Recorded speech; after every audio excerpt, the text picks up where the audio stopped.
Moi, j'ai été bouleversée par la mort de cet homme et je pèse mes mots. Alors, on peut être bouleversé par la mort de quelqu'un qu'on ne connaît pas parce qu'on se reconnaît, parce qu'on reconnaît des choses en lui. Et moi, j'ai reconnu des choses en lui parce que, vraiment, sans être quelqu'un de violente ou de maltraitante, je pense que j'aurais pu tirer le bras d'un élève pour le faire Parce que descendre violence aggravée, c'est ça. Hein. Il avait attrapé le bras de l'enfant. Hein. Il a demandé à un élève de se retirer d'escalier. Après, il l'a tiré par le bras. J'aurais pu faire ça.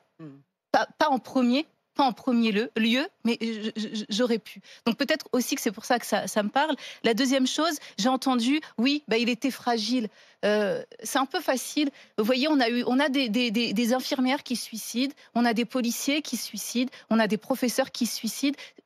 C'est un peu facile de dire ces gens sont fragiles parce que très souvent, ce sont des personnes fortes qui sont fragilisées par un événement, c'est très différent d'être fragile et d'être fragilisé. C'est très différent aussi d'être fragilisé par un système entier quand on est seul à aller à contre-courant, parce que ça aussi, ça épuise. Et c'est quoi le contre-courant dans l'éducation nationale? Il est où le problème maintenant? C'est qu'on a transformé ce beau mot, ce mot magnifique qui est le mot bienveillance, être bienveillant avec l'enfant, bien entendu, être bienveillant. On a transformé ça en cache-nez d'un laxisme, d'un laisser-faire, d'une lâcheté, qui est que finalement, on va pas enlever la casquette à un enfant, on va pas lui demander de s'enlever d'un escalier, on va passer, on va pas regarder. Et celui qui va dire, non, moi je fais mon boulot et mon boulot d'adulte, c'est dire à un enfant qui est dans un escalier et qui gêne, enlève-toi, et même peut-être de le prendre par le bras et de lui dire de s'enlever, c'est un boulot d'adulte, c'est son métier. Parce que souvent les reprocher, c'est d'avoir pris par le bras l'élève.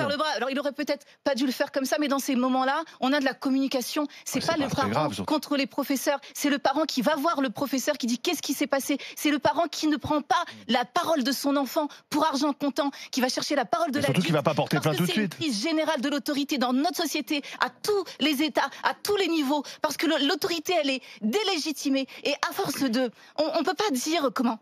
On peut pas regretter après se dire les enfants font tout, on a peur dans la rue, on a des enfants dans le bus, ils font du bruit, et après nous, quand on en a 35, se dire qu'on ne va pas s'énerver parce qu'on est des êtres humains. Alors oui, en plus, c'est vraiment prendre les enfants pour des cons, prendre les ados pour des cons, et je pèse mes mots, parce qu'un enfant comprend quand on est bienveillant, même quand on est rude. Moi je me suis énervée avec des élèves, j'ai été vraiment, même nulle des fois, parce que j'étais fatiguée, mais ils ont compris que c'était ni pour les humilier, mais parce que vraiment, par amour, par respect pour eux, et non, j'étais pas condescendante, parce que je pensais qu'ils pouvaient progresser, je pensais qu'on pouvait leur transmettre des valeurs, je pensais qu'on pouvait leur transmettre des connaissances, et c'est pour ça que j'étais exigeante avec eux. Donc oui, ça me révolte sa mort. Et il y a une marche blanche le 31, mais j'espère qu'on ne va pas s'arrêter à cette marche blanche. Et tu y seras à cette marche blanche? Oui, je vais essayer. Est-ce que Blanquer doit y aller à cette marche blanche? Ça, je sais pas, parce que au niveau, j'ai pas envie de dire c'est de la faute de Blanquer. Non, mais je dis pas, oui, mais Blanquer en tant que ministre, c'est pas spécialement. Regardons ensemble, c'est pas les parents contre les profs, c'est quelle société on veut, quelle est la place de l'autorité. Voilà, désolé, j'ai parlé longtemps. Johnny Blanc.